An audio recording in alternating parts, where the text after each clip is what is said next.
Hi everybody, I'm Debbie Allison with Deb & Company, and I'm a polymer clay artist, and I'm here today with Crazy Felix, and with Easter being just around the corner, we're going to show you how to make this Easter cross. And I'm going to go over some of the materials and the clay colors that you'll be needing. We'll start off with the white. We've got, I have rolled this out on a setting of 1 on my pasta maker. Then we've got pink, which has been rolled out on a setting of 4 for the flowers, orange for the flowers, a setting of 4. We've got yellow, setting of 1, because this is just going to be the centers of our flowers. We've got the green for the garland. I've used a setting of 1 on that. And we've got the lavender for the bow, and the setting on this is 5. Then the tools that we'll be using. First of all, we have a needle tool, which is double-sided, a toothpick, a straight edge, a two-sided or double-sided stylus, an X-Acto knife. This is a paper clip that has been cut in 2 that we'll be using for the hook in the top. This is a flower cutter, which we'll be making our flowers with. Then we've got the cross cookie cutter. Now this is a little fancier than the one I used on this one that you saw. And we've got our tile, which is what we'll bake it on, and our crazy glue. And this is a garlic press, which we'll be using to make our garland leaf background that the flowers will be setting on. So now that we've got all of our materials together, I guess we're ready to get started. Okay, so now what we're going to do is we'll start with our white, and I've rolled out a setting of 1 as I mentioned before, and I want it thicker than that, so I'm going to fold it in 2 and then use my cutter. And you just press down really hard. And usually I have to stand up for this because I don't have enough strength to get it in here. And it didn't go all the way through. Usually doesn't. So then you need to take your, well, yeah, it did. Almost.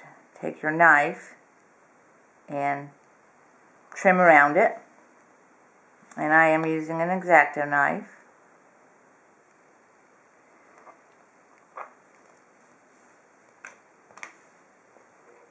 So then we'll just want to pick it up and then trim it some more. And then I usually push the edges in so that they're smooth. Like so. Then we'll place it on our tile. The next thing we're going to do is our garland. And what we'll do here is you're going to take your clay and you're going to put it inside of your garlic press. And I had used some white in here to try to clean it out because the last color I used was purple. So we're going to put our green in there. And this usually takes some strength and effort to try and push it through. It's not real easy. So you push your, so you can see you've got your little strings coming out. And I'll push it all the way out and then cut it off. And this is what we'll drape on our cross. You can just pick up a few pieces at a time and just kind of drape it. And you can pick it up and sort of bend it behind there.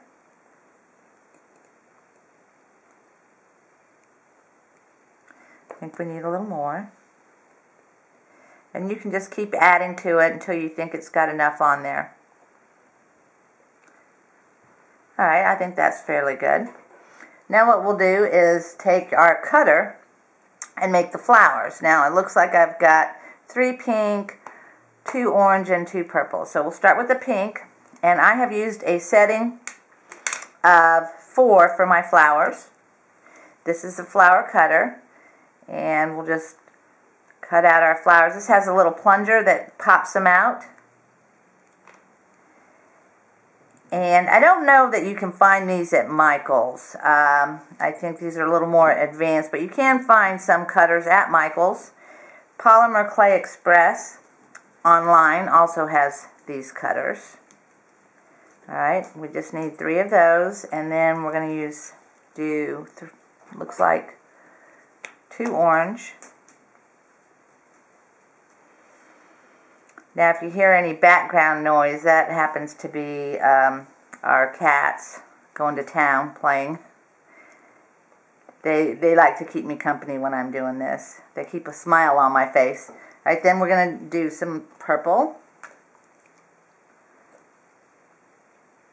Got 2 purple flowers.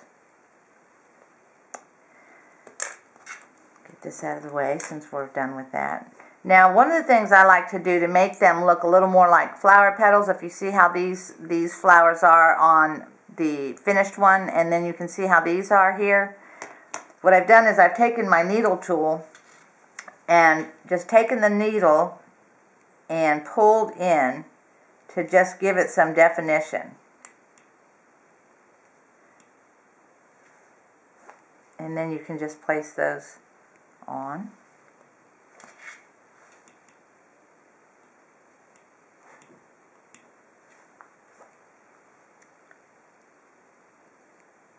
And then I'm going to show you in a minute, I'm going to use a stylus just to press those on a little better. So, it's wanting to stick to my finger.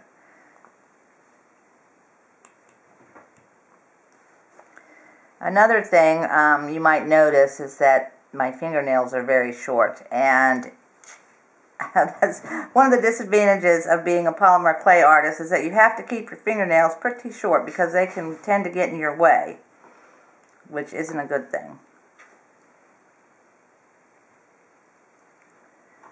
One more pink, and then we'll do our lavender flowers.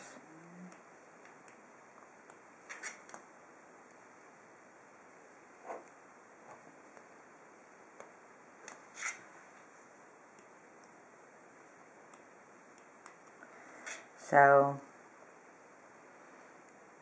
one more lavender.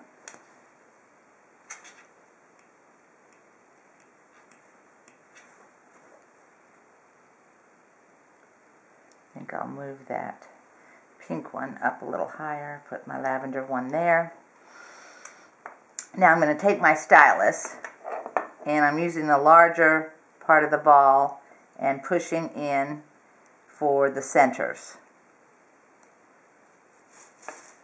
So you can see how that makes kind of a little hole for your yellow centers. Now I'll take the yellow and just make tiny little balls of clay. That's a little too large. Need to be a little smaller. And we will just put them in the center of each one. You can tell this is pretty easy.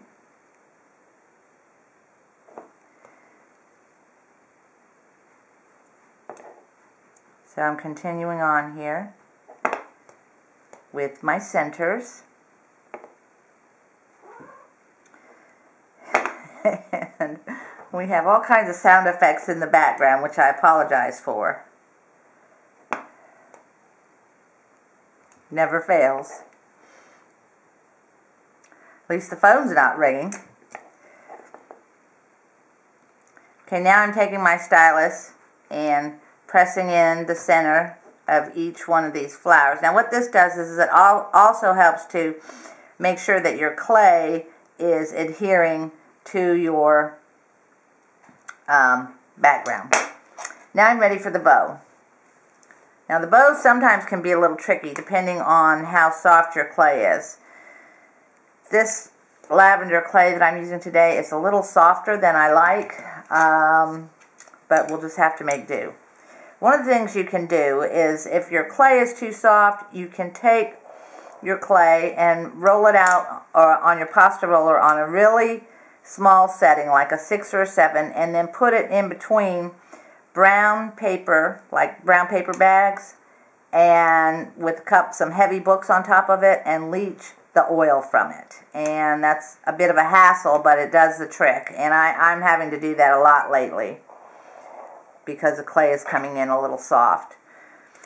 Okay, you can see I'm using about, it's a little over 1/4 of an inch thick on these strips. I'm cutting strips for my bow.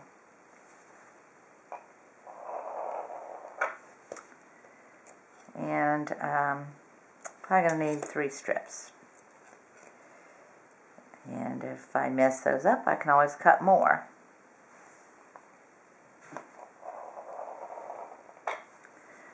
Alright.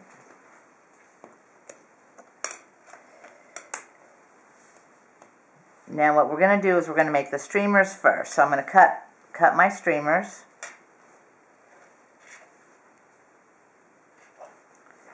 And you'll want to cut little notches in there for the bottoms.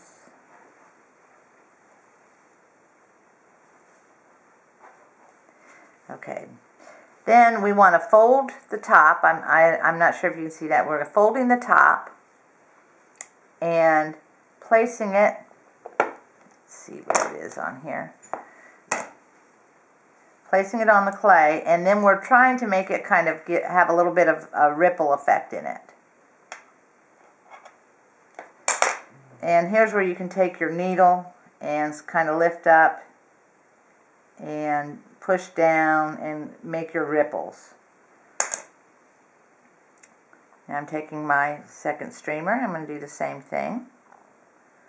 Press it on there, make some ripples in it. Alright, and one of the things I forgot to do is make these little indentions in your flowers. So I'm doing that now.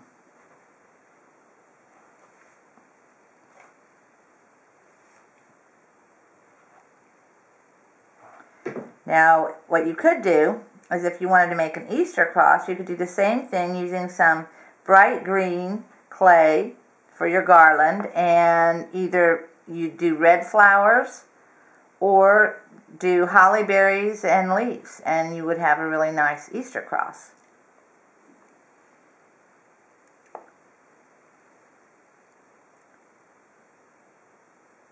So you get the general gist there. Okay, now I'm going to make the tops of my bow. And what I'm going to do is I'm going to cut off the end so it's straight, and then pick this up and fold it over to make a loop. And cut it, and then make another one. And these are going to be the top pieces of your bow. Then we're going to squeeze them together like we did the tops of the streamers. And place those on the top.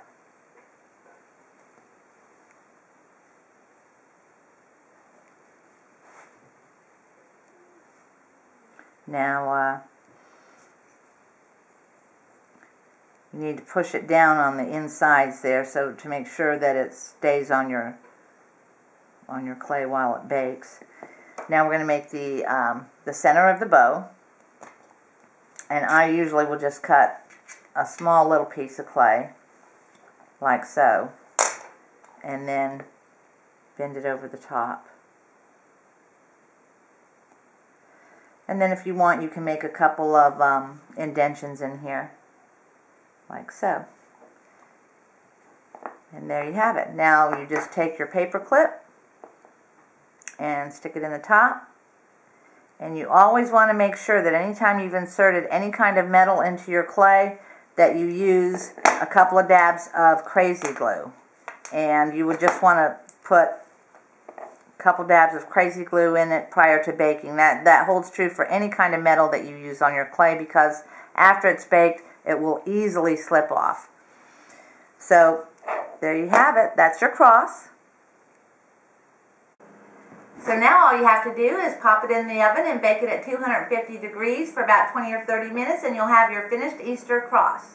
If you've enjoyed this tutorial and would like to see more, we'd appreciate it if you would subscribe to our channel and become a fan of ours on Facebook at Deb & Co. Handcrafted Ornaments. If you have any questions at all, feel free to ask them on our fan page. If you have any ideas or anything else that you'd like to see us do, let us know. Bye now.